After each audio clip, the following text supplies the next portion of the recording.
Vogliamo l'auditorium. Si riassume così, con poche parole scritte su una maglietta, il senso del concerto che ha riunito i musicisti delle più importanti organizzazioni musicali padovane. A dirlo in musica c'erano riuniti insieme i solisti veneti, l'Orchestra di Padova e del Veneto, docenti e allievi del Conservatorio Pollini, diretti dal maestro Claudio Scimone, tutti per chiedere che le promesse politiche che si rincorrono negli ultimi 50 anni concludano e diano compimento a quell'iter amministrativo già avanzato, che porti alla realizzazione dell'auditorium. Noi diciamo solo che le promesse devono essere adempiute. È troppo facile dire le promesse sono fatte dai nostri predecessori, ma noi ce ne laviamo le mani.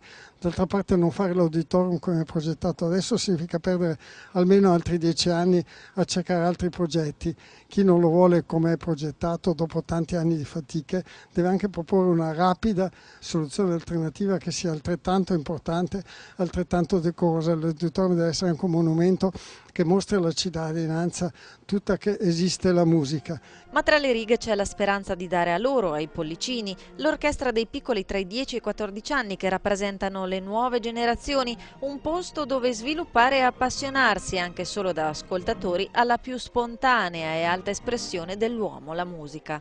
Ho 10 anni e sono da quando avevo 6 anni qui in conservatorio. Per me è un piacere suonare qui perché mi piace condividere la musica con gli altri ragazzi e con due orchestre importanti. Dovrei suonare in orchestra come quella in cui farò parte oggi. E se il maestro Scimone chiama, i padovani rispondono, numerosi come al solito, così.